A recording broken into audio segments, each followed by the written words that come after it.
welcome back to my channel. It's me Anshika this side and I am a 12th grader state board student, and in this video I'm going to share how I'm studying these days plus how my BST revision looks like. So without any further delay, let's get into the video. So let's officially start the video. As you all know कि school जाने का कोई भी benefit नहीं है इस time पे. अगर आप लोग जा रहे हैं तो मोस्टली अपनी फाइल सबमिट करने के लिए जा रहे होंगे और बाकी सब अपने वाइवा वगैरह की प्रैक्टिस करेंगे. बट यहाँ पर मैं अपनी बिजनेस की प्रैक्टिस कर रही थी क्योंकि ना तो ज़्यादातर बच्चे जो हैं कोचिंग ज्वाइन करते हैं बिजनेस की और वो सोचते हैं कि थियोरेटिकल सब्जेक्ट है खुद ही पढ़ लिया जाएगा घर पे.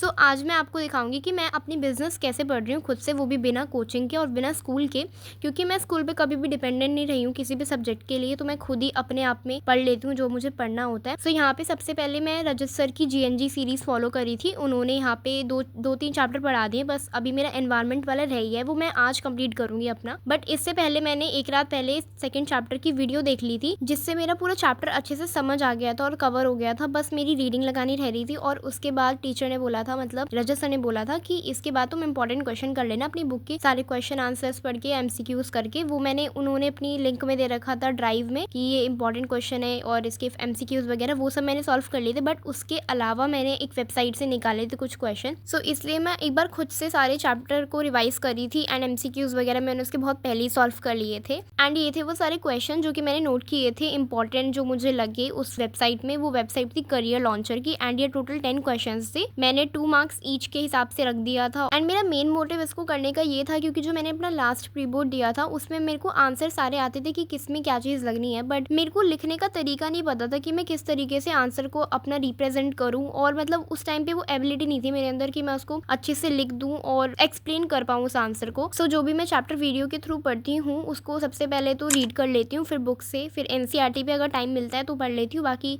NCERT तो मैंने बहुत पहले ही सारी कवर कर रखी थी. बट मेरे को थोड़ा रिवाइज़ करना था चैप्टर, तो इसलिए मैंने अपनी पूनम गांधी वाली बुक से रिवाइज़ कर लिया था. और फिर उसके बाद MCQs वगैरह सॉल्व करके फिर मैंने खुद से इंपॉर्टेंट क्वेश्चन जो है नोट किए थे. एंड अभी ये जो मैं क्वेश्चन करी थी ये मैंने 2 मार्क्स के अकॉर्डिंग रखे थे. बट जो हमारे स्कूल में मैक्सिमम नंबर के क्वेश्चन आते हैं वो होते हैं 6 या 4 मार्क्स के. अभी जब मैं आगे इनकी और अच्छे से प्रैक्टिस करूंगी तो मैं उस मार्क्स के अकॉर्डिंग भी अपने सारे क्वेश्चन आंसर्स को सॉल्व करूंगी. एंड इफ तुम लोग का कुछ भी नहीं हुआ है बिजनेस में तो वो GNG वाली सीरीज़ जो है फॉलो कर लो. उसके थ्रू तुम पहले समझ लेना, 1 शॉट के थ्रू सारा चैप्टर समझ आ जाएगा. फिर रीड कर लेना बुक, जो भी बुक अवेलेबल होगी. एंड देन उसके बाद MCQs वगैरह सॉल्व करके जिस तरीके से मैं इंपॉर्टेंट क्वेश्चन कर रही हूँ वेबसाइट से निकाल कर, उसी वेबसाइट से तुम कर लेना. बहुत ज़्यादा हेल्प मिल जाएगी तुम लोगों को. सो या that was all about business studies. And अभी मैं कुछ टाइम बाद अपनी अकाउंट की प्रिपरेशन स्टार्ट करने वाली हूँ. पार्टनरशिप से स्टार्ट करूँगी मैं.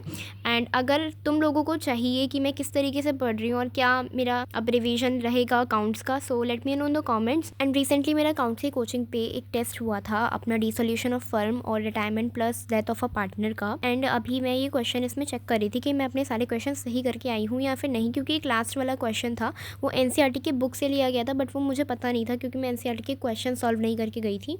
तो इस वजह से मैं उसको देख रही थी कि वो सॉल्यूशन कैसा है और वो क्वेश्चन कैसे होता है ताकि मुझे समझ आ जाए और मैं रिपीट ना करूँ वो मिस्टेक अपनी. देन उसके बाद मैं थोड़ा इंग्लिश भी करने लग गई थी क्योंकि अभी हमारे एग्ज़ाम जो है मैंने अपना देखा था, मेरे 8 मार्च से एग्ज़ाम स्टार्ट हैं और मेरे 13 अप्रैल को ख़त्म है. और लास्ट एग्ज़ाम मेरा इंग्लिश का है जिसमें कि काफ़ी कम टाइम मिला है मुझे. तो इसलिए मैं थोड़ी इंग्लिश की प्रैक्टिस स्टार्ट कर रही हूँ और मैं बीच बीच में कभी कभी हिंदी भी पढ़ लेती हूँ, जिसमें कि अभी मैं सिर्फ ग्रामर वाला पोर्शन कंप्लीट कर रही हूँ. अपने चैप्टर बाद में रिवाइज़ करूँगी और इसमें मैं अभी मेनली अपनी बुक की रीडिंग लगा रही हूँ. मैं साथ में ग्रामर की प्रैक्टिस करती हूँ. वो मैं मॉर्निंग में सबसे पहले इंग्लिश ग्रामर की प्रैक्टिस करती हूँ और जब भी टाइम मिलता है, मुझे टाइम वैसे निकालना पड़ता है, मिलता तो किसी को भी नहीं है, तो निकालने के बाद मैं अपनी रीडिंग कर लेती हूँ बुक की. एंड इंग्लिश में मैं अभी फ्लैमिंगो वाली बुक के साथ स्टार्ट कर रही हूँ क्योंकि विस्तास वाली जो बुक है उसमें काफ़ी बड़े बड़े चैप्टर हैं और इसमें मेरा एक चैप्टर है द इंटरव्यू, वो रह गया था. तो मैं उसको बाद में भी फ़ोन से पढ़ूंगी. अभी वो मैंने पढ़ा नहीं है बट अभी जितने भी मैंने चैप्टर पढ़ रखे हैं मैं उनका ही रिवाइज़ करूँगी, उनको बुक के थ्रू रीड करूँगी. देन उनके इंपॉर्टेंट क्वेश्चंस देखूंगी. एंड अकॉर्डिंग टू मी ऐसा नहीं होना चाहिए कि हम अदर सब्जेक्ट्स के चक्कर में जो है हिंदी और इंग्लिश को वैल्यू ना दें. ये भी सब्जेक्ट है, इनको भी पढ़ना है, अच्छे मार्क्स लाने हैं इनमें भी. एंड मेक श्योर करना कि आप हिंदी और इंग्लिश भी डेली पढ़ो क्योंकि आपके पास जो भी अदर टाइम बचता है अपनी सारी स्टडीज़ को हटाकर जिसमें कि आप स्क्रोलिंग वगैरह करते हो, मेनली उसमें आपको हिंदी और इंग्लिश पढ़ लेना चाहिए जिससे कि आपका सारी स्टडीज़ वगैरह बैलेंस हो जाए. So that was all about this video guys. Thank you so much for watching. Subscribe for more and God bless you.